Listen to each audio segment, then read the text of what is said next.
Welcome to Parsimony, your all-in-one business management solution. In this tutorial, we'll explore the Supplier Ledger Summary function in the General Ledger module of Parsimony. By the end of this video, you'll have a clear understanding of how to view and analyze supplier transactions using the Supplier Ledger Summary tool. Let's start by navigating to the General Ledger module in the Parsimony dashboard.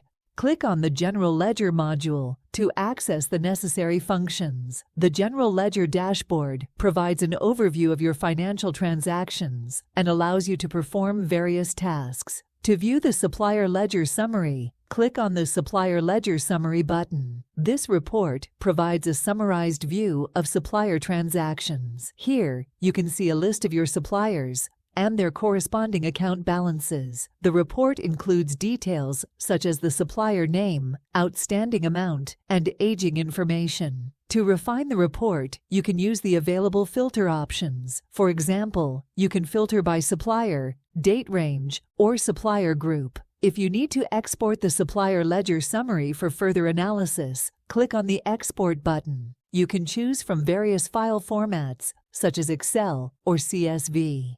If you need a PDF version, click the PDF or Download Report option. If you prefer a printed copy of the report, you can click on the Print button to generate a printer-friendly version. The Add Columns option allows you to customize the columns displayed in the report. You can choose which information to include based on your requirements. Congratulations! You've learned how to use the Supplier Ledger Summary tool in the General Ledger module of Parsimony. Now you can easily track supplier transactions, monitor outstanding amounts, and gain valuable insights into your supplier financials. Thank you for watching this tutorial. If you have any further questions or need assistance, feel free to explore the Parsimony documentation or reach out to our support team.